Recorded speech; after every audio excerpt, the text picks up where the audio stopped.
Shalom Bapak Ibu Saudara sekalian. Kita akan mulai ibadah kita pada pagi menjelang siang hari ini.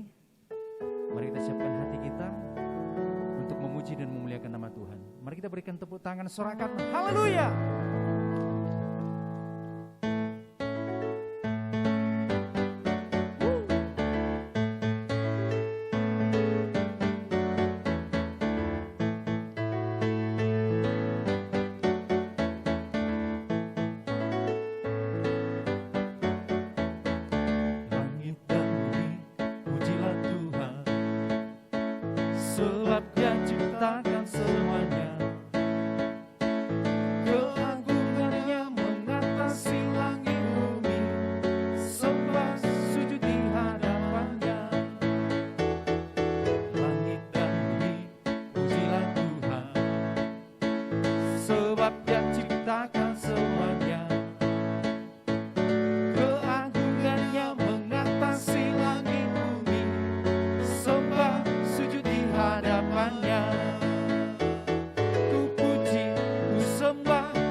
Dan Rajaku.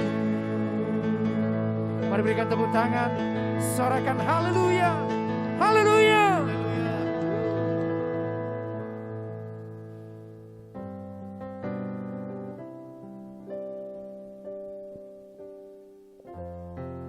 Sungguh kami rindu pada pagi menjelang siang hari ini ya Tuhan, memiliki hati yang seperti itu dan mengasihi Engkau seperti Tuhan juga mengasihi.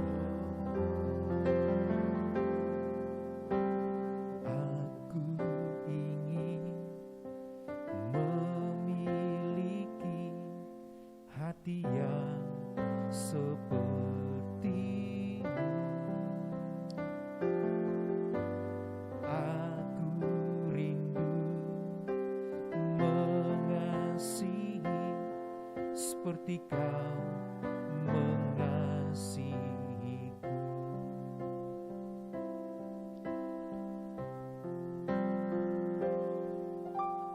Aku ingin memiliki hati yang seperti-Mu.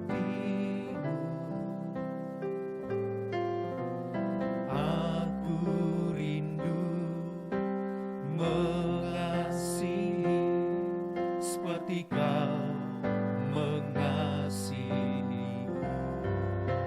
Biar ku memuliakan nama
mengasihi seperti Kau mengasihiku.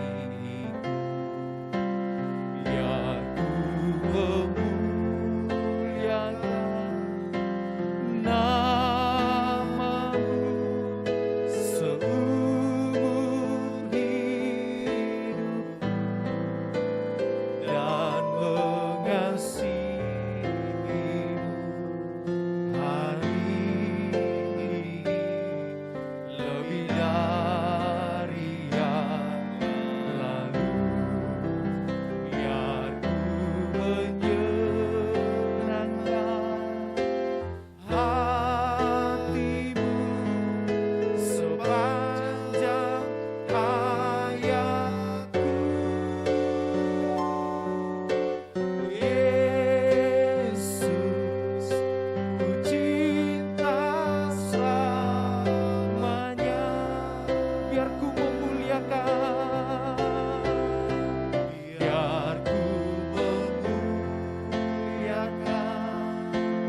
nama-Mu seumur hidupku dan mengasihi-Mu hari ini lebih dari yang lalu. Biar ku menyenangkan hati-Mu sepanjang hayatku. Yesus, ku cinta selamanya. Sungguh kami menyembah-Mu ya Tuhan. Haleluya.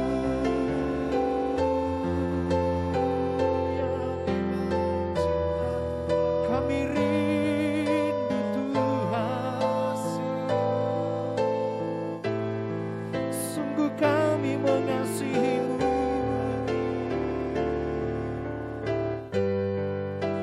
Yesus,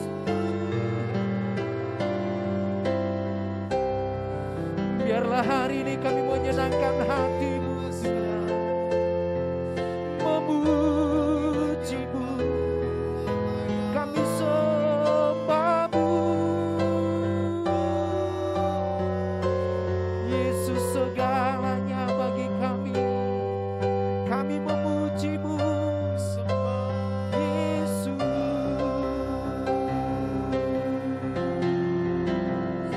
Kami muliakan nama-Mu ya Tuhan. Kami puji Engkau ya Allah. Yesus, nama-Mu yang kami sembah. Yesus, nama-Mu yang kami sembah. Hosiana.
hati kami berkata,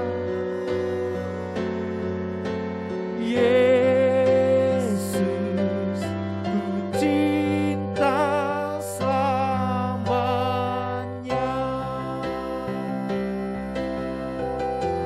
Haleluya.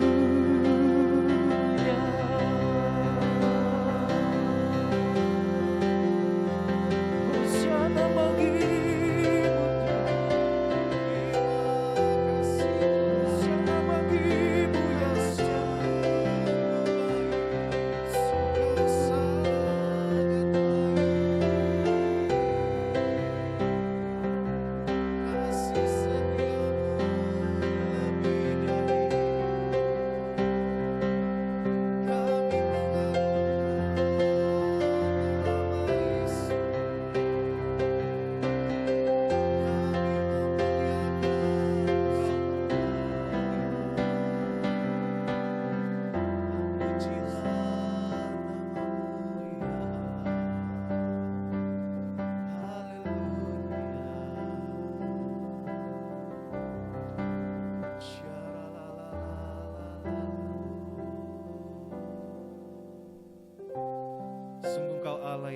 bagi setiap kami Tuhan.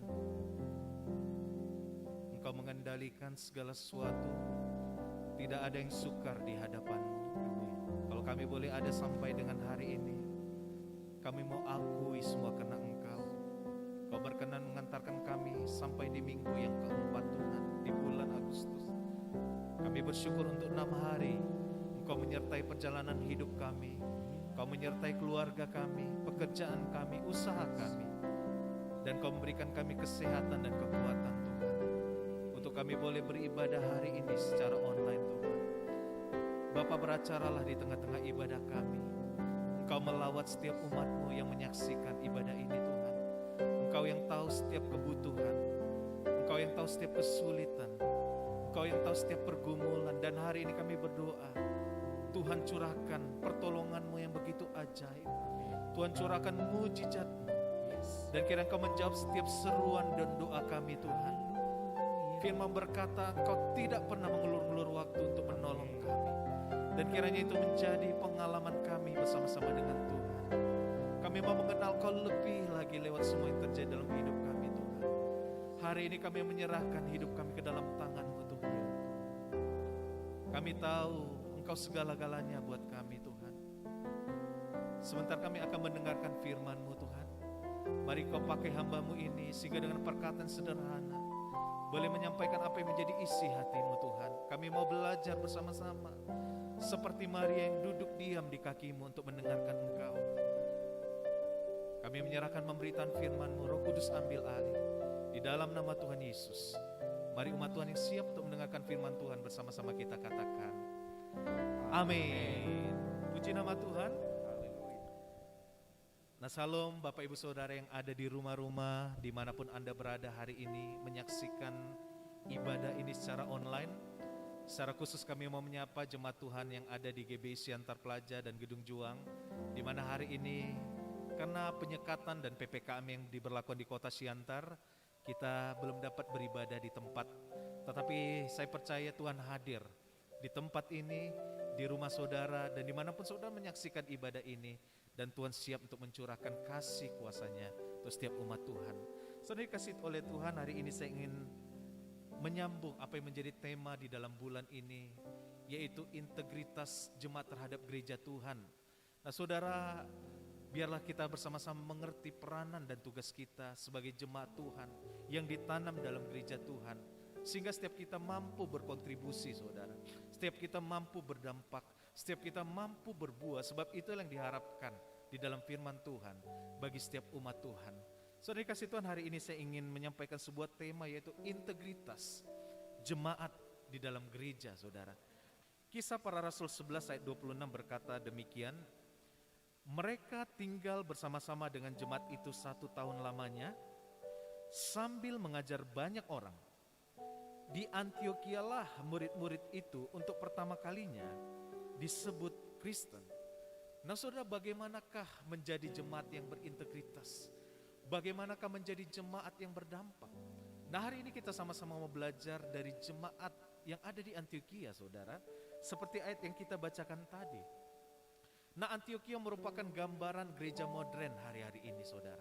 Di mana jemaat di Antioquia pada masa itu bukan hanya terdiri dari kumpulan dari orang-orang Yahudi, tetapi dari kaum-kaum yang lain di luar daripada orang Yahudi. Nah, sebagaimana kita tahu hari ini gereja berkembang begitu pesat di seluruh dunia. Tidak lagi hanya etnis tertentu, tidak lagi hanya kelompok tertentu, tapi semua orang bisa beribadah dalam rumah Tuhan. Nah, saudara, yang menarik dari ayat yang kita baca, kalimat yang terakhir disebut, di Antioquia lah murid-murid itu untuk pertama kalinya disebut Kristen. Nah, saudara, dikasih oleh Tuhan, kata Kristen pertama kali disebut di Antioquia. Dan bukan merupakan ucapan dari kalangan orang-orang percaya pada masa itu, tetapi merupakan ucapan daripada orang-orang yang ada di luar jemaat, melihat bagaimana jemaat yang ada di Antioquia pada masa itu hidup. Saudara, kata Kristen diambil dari kata Christianos di dalam bahasa Yunani, yang berarti yang pertama pengikut Kristus. Dan dalam arti lain, Christianos diartikan sebagai Kristus, Kristus kecil. Nah, saudara, cara hidup jemaat yang ada di Antioquia kemudian menimbulkan dampak sehingga orang-orang sekeliling mereka menyebut mereka pengikut Kristus, menyebut mereka sebagai Kristus, Kristus kecil. Kenapa, saudara? Karena mereka menampilkan kehidupan Yesus di dalam kehidupan mereka sehari-hari. Saya mau katakan jemaat Tuhan, ini adalah panggilan kita di tengah-tengah dunia hari ini. Bagaimana Kristus boleh lagi tampil lewat kehidupan anak-anak Tuhan, lewat kehidupan jemaat Tuhan, lewat kehidupan orang yang percaya. Saudara, mari kita sama-sama, saya ajak kita merenungkan apa yang terjadi pada waktu Yesus hadir di tengah-tengah dunia ini, saudara. Saudara, suatu kali Yesus diundang bersama-sama dengan murid di sebuah perjamuan kawin yang ada di Kana. Semua kita banyak tahu kisah ini, saudara. Di mana pemilik pesta kehabisan anggur padahal pesta masih berjalan. Kemudian, saudara, ibu daripada Yesus meminta supaya Yesus menolong pemimpin daripada pesta itu, saudara. Dan kita sama-sama tahu bahwa lewat apa yang Yesus lakukan, maka air itu berubah menjadi anggur. Di tengah-tengah kepanikan yang terjadi, saudara, Yesus menjadi jawaban. Di tengah-tengah masalah yang muncul, Yesus hadir memberikan solusi, memberikan jawaban di tengah-tengah keadaan, saudara. Pertanyaan hari ini, saudara, apa dampak kehadiran kita di tengah-tengah dunia ini? Apa dampak kehadiran kita di tengah-tengah keluarga? Apa peranan kita di tengah-tengah masyarakat? Sudahkah kita hadir sebagai solusi? Sudahkah kita hadir sebagai jawaban pada saat orang membutuhkan? Atau, saudara, saya berdoa sebenarnya tidak ada. Kita masih dikenal sebagai orang yang membuat masalah, sebagai troublemaker, saudara. Hari ini biarlah kita merenungkan pada waktu Yesus hadir. Maka dia hadir sebagai jawaban. Maka dia hadir sebagai solution maker, saudara, di tengah-tengah keadaan yang sulit. Saudara, selanjutnya apa yang Yesus lakukan semasa kehidupannya di tengah-tengah dunia? Yesus membagi hidup dengan sesamanya. Suatu kali orang-orang Farisi dan ahli-ahli Taurat membawa ke hadapan Yesus seorang wanita yang kedapatan berzina. Dan di hadapan Yesus mereka berkata, Tuhan, Taurat mengajarkan bahwa orang yang berzina harus dirajam dengan batu. Saudara, Yesus kemudian diam sejenak. Kemudian di hadapan para ahli-ahli Taurat dia berkata, siapa di antara kamu yang tidak berdosa, hendaklah yang pertama kali melempar batu kepada wanita ini. Kemudian Tuhan duduk dan menulis di tanah. Selang beberapa waktu orang mulai mundur, saudara, dari yang paling tua sampai yang paling muda, sehingga hanya tinggal Yesus dan wanita berdosa ini yang ada di tempat itu. Yesus bertanya kepada perempuan ini, tidakkah ada orang yang menghukum engkau? Wanita ini menjawab Yesus dan berkata, tidak ada, Tuhan. Saudara, perhatikan apa yang Yesus katakan, aku pun tidak akan menghukum engkau. Pergilah dan jangan berbuat dosa lagi. Saudara, hidup seseorang berubah pada waktu Yesus menyentuh kehidupannya. Ada begitu banyak kisah dalam Alkitab di mana Yesus menyentuh kehidupan seorang dan hidup mereka itu tidak sama lagi. Saudara, hari ini mari kita renungkan, sudahkah kehidupan kita mampu menyentuh hidup orang lain? Sehingga mereka yang tadinya ada di dalam dosa mulai berubah, mulai menyadari keadaannya dan berbalik dari jalan-jalan mereka yang salah. Apakah hidup kita masih penuh dengan penghakiman, saudara? Lihat Alkitab mencatat, Yesus berkata, aku pun tidak akan menghukum engkau. Pergilah dan jangan berbuat dosa lagi. Saudara, apakah yang keluar dari mulut kita? Kata-kata yang membangun, menguatkan, atau masih melemahkan, atau masih menjatuhkan, saudara? Hari ini, sebagai orang yang menyebut diri kita Kristen, mari hidup seperti Yesus. Yesus menyentuh kehidupan banyak orang. Saya akan lanjut Bapak Ibu. Bagaimanakah kehidupan jemaat yang ada di Antioquia? Ada beberapa poin yang ingin saya sampaikan. Yang pertama di dalam Kisah Para Rasul 11 ayat yang ke-23.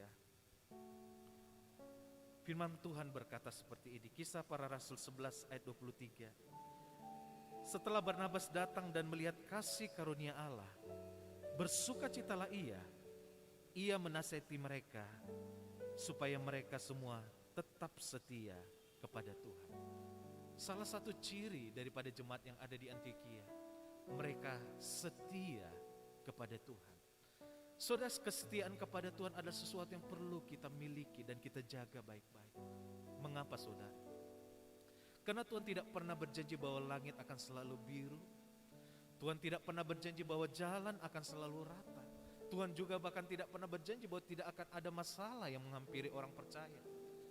Tetapi apa yang Dia janjikan, Dia hadir untuk menyertai kehidupan kita. Saudara, di tengah-tengah pandemi, saya melihat dan menyaksikan bukan hanya kesulitan dalam ekonomi, bukan hanya kesulitan dalam pekerjaan. Ada begitu banyak kehilangan yang terjadi, saudara. Kami pun sebagai hamba-hamba Tuhan kehilangan begitu banyak rekan. Kami kehilangan orang yang kami kasihi, saudara. Saudara, saya merenungkan di tengah-tengah pandemi, ada pasangan-pasangan kemudian ditinggal oleh pasangannya. Ada anak-anak yang tiba-tiba saja menjadi yatim piatu, saudara. Ada kemudian orang-orang yang dikasih meninggalkan keluarga mereka. Saudara, di tengah-tengah perenungan, saya merenungkan kesetiaan Tuhan. Dan di tengah-tengah itu Tuhan mengingatkan dalam 1 Korintus 10 ayat 13. Alkitab berkata, pencobaan-pencobaan yang kamu alami adalah pencobaan biasa yang tidak melebihi kekuatan manusia. Dan pada waktu kamu dicoba, Tuhan sudah menyediakan jalan keluar sehingga kamu dapat menanggung. Saudara, saya percaya Tuhan akan hadir di tengah-tengah kehilangan kita. Tuhan hadir di tengah-tengah kesulitan kita. Tuhan hadir di tengah-tengah bahkan penderitaan kita sekalipun. Oleh sebab itu tetaplah setia.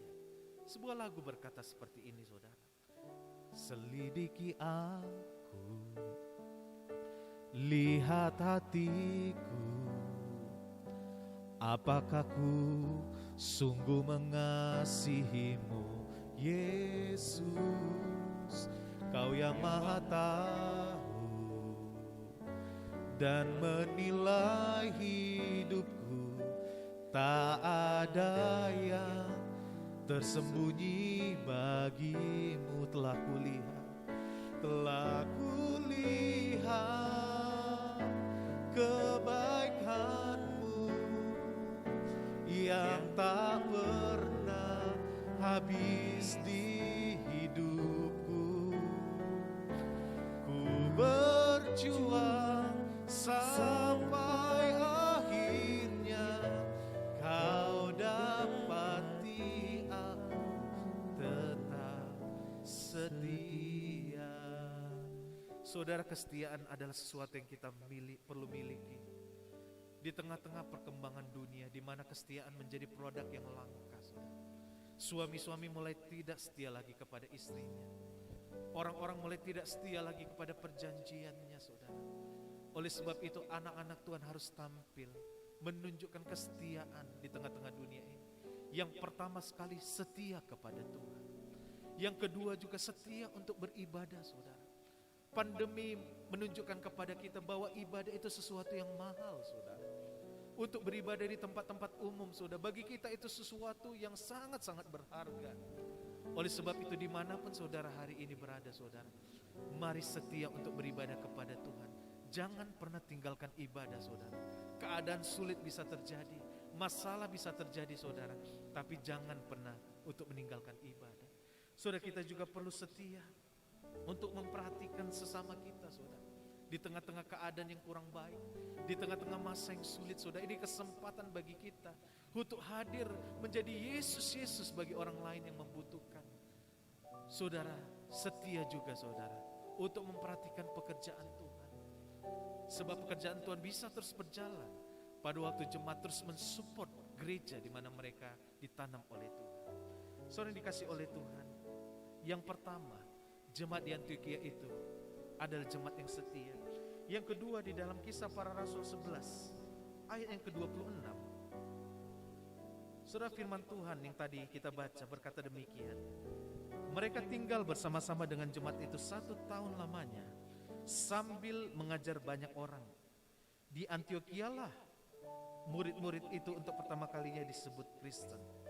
Saudara, amanat agung daripada Tuhan Yesus, Dia memerintahkan menjadikan semua bangsa murid saudara. Oleh sebab itu sebagai orang percaya, kita tidak hanya dipanggil sebagai jemaat yang setia, tapi kita harus menjadi murid. Seorang murid artinya mau terus belajar, mau terus mengenal kebenaran saudara. Mengapa penting bagi kita hari-hari untuk dimuridkan, untuk diajar saudara? Hari-hari ini seperti yang tertulis dalam Alkitab, 2 Petrus 2 ayat yang pertama saudara. Alkitab berkata demikian, 2 Petrus 2 ayat yang pertama, sebagaimana nabi-nabi palsu dahulu tampil di tengah-tengah umat Allah, demikian pula di antara kamu akan ada guru-guru palsu. Mereka akan memasukkan pengajaran-pengajaran sesat yang membinasakan. Bahkan mereka akan menyangkal penguasa yang telah menebus mereka, dan dengan jalan demikian segera mendatangkan kebinasan atas diri mereka. Alkitab sudah mengingatkan bahwa akan muncul guru-guru palsu yang selain mereka menyesatkan, mereka juga membinasakan. Oleh sebab itu saudara, bagaimanakah supaya kita tidak diombang-ambingkan oleh rupa-rupa pengajaran saudara? Alkitab mengajar kita untuk kita menjadi murid, mau terus belajar kebenaran. Hari-hari di tengah perkembangan zaman, orang-orang menyukai khotbah-khotbah yang bisa disaksikan lewat YouTube, lewat TikTok dan segala macam aplikasi saudara. Saya pun menyukai khotbah-khotbah itu saudara. Tetapi saudara, jangan hanya berhenti untuk menyaksikan khotbah-khotbah dari hamba Tuhan tertentu, tapi bacalah firman Tuhan. Sebab segala sesuatu akan diuji oleh firman Tuhan. Oleh sebab itu saudara, mari jadi murid yang mau terus belajar, mau mengerti kebenaran. Saya akan lanjutkan Bapak Ibu Saudara yang dikasih oleh Tuhan. Saudara, bagaimanakah ciri daripada jemaat yang ada di Antioquia saudara? Selanjutnya di dalam Kisah Para Rasul 13 ayat 2 dan 3 firman Tuhan berkata demikian. Kisah Para Rasul 13 ayat 2 dan 3. Pada suatu hari ketika mereka beribadah kepada Tuhan dan berpuasa, berkatalah Roh Kudus, khususkanlah Barnabas dan Saulus bagiku untuk tugas yang telah kutentukan bagi mereka. Maka berpuasa dan berdoalah mereka, dan setelah meletakkan tangan ke atas kedua orang itu, mereka membiarkan keduanya pergi. Saudara, selanjutnya jemaat yang ada di Antioquia adalah jemaat yang menjalankan misi Tuhan. Saudara, Paulus dan Barnabas diutus untuk pergi memberitakan Injil, dimulai daripada Pulau Siprus dan kemudian dilanjutkan ke tempat-tempat yang lain, sehingga banyak jiwa-jiwa mendengar Injil dan berita keselamatan. Saudara dikasih oleh Tuhan, pernahkah kita merenungkan untuk apa Tuhan menyelamatkan hidup kita? Untuk apa Tuhan menebus kita dari hidup kita yang lama? Untuk apa Tuhan menolong kita dari perjalanan yang penuh kehampaan kepada hidup yang berarti di dalam Tuhan? Saudara, saya akan tutup dengan satu ayat ini saudara. Di dalam 1 Petrus 2 ayat yang ke-9, Alkitab mengajar untuk apa Tuhan menarik kita dari kegelapan. 1 Petrus 2 ayat 9 firman Tuhan berkata, tetapi kamulah bangsa yang terpilih, imamat yang rajani, bangsa yang kudus, umat kepunyaan Allah sendiri, supaya kamu pergi memberitakan perbuatan-perbuatan yang besar dari Dia yang telah memanggil kamu keluar dari kegelapan kepada terangnya yang ajaib. Saudara, Tuhan panggil kita untuk suatu maksud, supaya kita pergi kembali dan memberitakan perbuatan-perbuatan yang besar atas kita. Saudara, darah yang tercurah di atas kayu salib perlu diberitakan kepada dunia. Kasih yang tanpa syarat perlu diberitakan kepada dunia. Jalan pengharapan, jalan dan pengharapan perlu diberitakan kepada dunia. Di tengah-tengah pandemi banyak orang yang putus pengharapan, saudara. Ini adalah waktu dan kesempatan yang baik bagi kita untuk memberitakan ada harapan di dalam Tuhan. Saudara, Tuhan sanggup mengubah keadaan yang buruk sekalipun menjadikan keadaan yang baik bagi orang yang mengasihi Dia. Oleh sebab itu, saudara, hari ini saya percaya bukan soal siapa yang mampu, saudara. Sebab saya percaya semua kita punya pengalaman dengan Tuhan. Tapi hari ini maukah setiap saudara dan saya berkata, saya mau Tuhan. Maukah kita berkata seperti Nabi Yesaya berkata, ini aku utuslah aku kepada angkatan ini. Saudara, jemaat yang ada di Antioquia menjawab kerinduan Tuhan untuk menjadi saksi Tuhan di tengah-tengah dunia. Seorang saksi adalah menceritakan apa yang dialami, apa yang dilihat, saudara. Dan sebagai saksi Tuhan, tugas kita untuk menyaksikan apa yang kita alami, kita lihat dengan Tuhan, saudara. Saudara, seorang hamba Tuhan pernah mengajar, saudara, sebuah kesaksian bukan hanya ketika kita sudah selesai dari masalah kita dan kita keluar dari masalah itu, saudara. Saya mau katakan begini, saudara. Bahkan ketika kita bertahan di tengah masalah sekalipun, itu adalah sebuah kesaksian bagi orang yang butuh untuk dikuatkan, saudara. Oleh sebab itu jangan tunggu masalahmu selesai. Jangan tunggu keadaanmu baik. Hari ini Tuhan mau pakai kehidupan. Saudara katakan, Tuhan ini aku mau menjadi alatmu.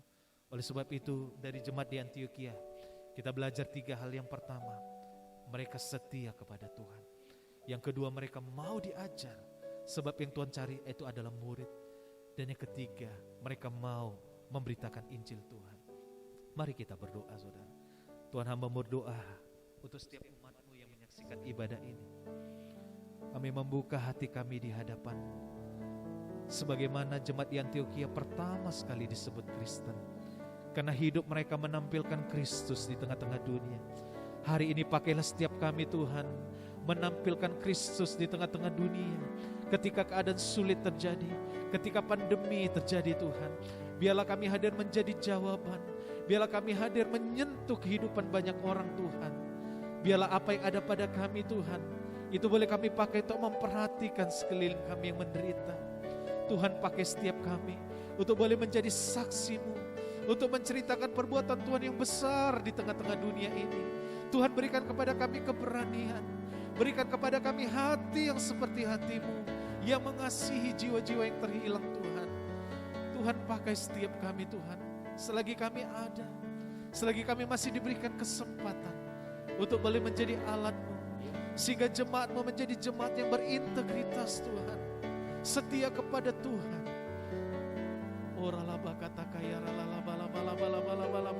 Jamah setiap kami, Tuhan.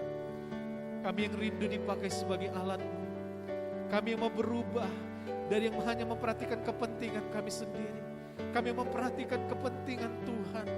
Kami yang memperhatikan kepentingan sesama kami. Tuhan, ubahkan hati kami. Sentuh hati kami saat ini, Tuhan. Jamah setiap kami, Tuhan. Baharui setiap kami. Terima kasih, Tuhan. Biarlah firman yang telah ditabur Kau materaikan dalam hati kami. Bukan hanya sebagai pengetahuan, Tuhan, tapi kami boleh hidup sebagai pelaku-pelaku daripada firman. Kami menyerahkan perjalanan umat-Mu 1 minggu ke depan. Tuhan, Kau yang menjaga, Engkau yang memelihara, Engkau yang mencukupkan.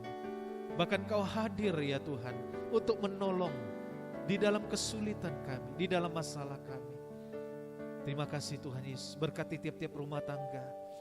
Kiranya keharmonisan menjadi milik tiap-tiap rumah tangga, Tuhan.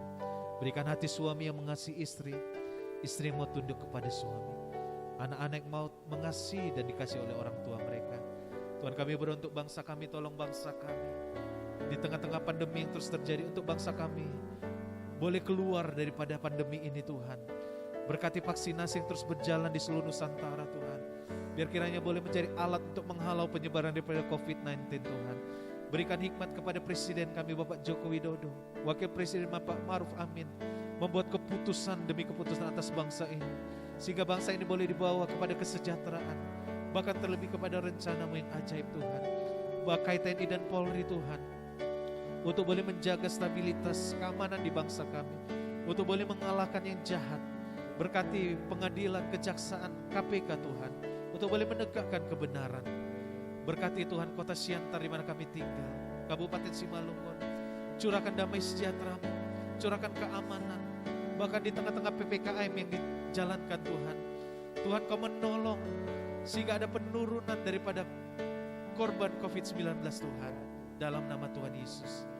Terima kasih Tuhan, Kau menolong sektor usaha, Kau menolong para pengusaha, Kau memberkati dunia pendidikan, Kau berkati dunia politik yang ada di kota kami Tuhan. Terima kasih Bapa. Kami untuk para pemimpin rohani kami, pembina rohani kami Pendeta Niko Nyoto Raharjo, Gembala pembina kami Pendeta Erba Mengyonan, dan Gembala sidang kami Pendeta Daniel Edi Prayitno, beserta seluruh pemimpin yang ada di keluarga besar GB Medan Plaja.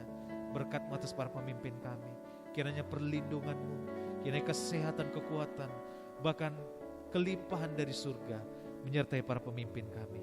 Kami mengangkat tangan untuk kota kudus-Mu Yerusalem. Shalom Yerusalem, diberkatilah Kau di dalam nama Tuhan Yesus.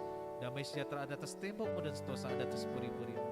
Terima kasih untuk seluruh hamba-hamba-Mu yang ambil bagian dalam pelayanan ibadah online hari ini. Berkat-Mu yang menyertai kehidupan hamba-Mu. Kami akan menyelesaikan ibadah kami. Tuhan, ulurkan tangan kasih-Mu dan curahkan berkat-Mu atas umat-Mu. Umat yang dikasihi Tuhan, mari buka kedua tanganmu, arahkan hatimu kepada Bapa di surga. Pulang dan bawalah berkat anugerah yang berlimpah-limpah dari Bapa di surga. Cinta kasih yang sempurna di dalam Tuhan Yesus Kristus, serta persekutuan yang manis dan ajaib dengan Roh Kudus akan menyertai seluruh kehidupan kita mulai hari ini sampai Maranatha Tuhan Yesus datang menjemput kita di awan-awan yang permai. Umat Tuhan yang percaya diberkati, bersama-sama kita katakan amin. Selamat hari Minggu bagi Bapak Ibu Saudara semua.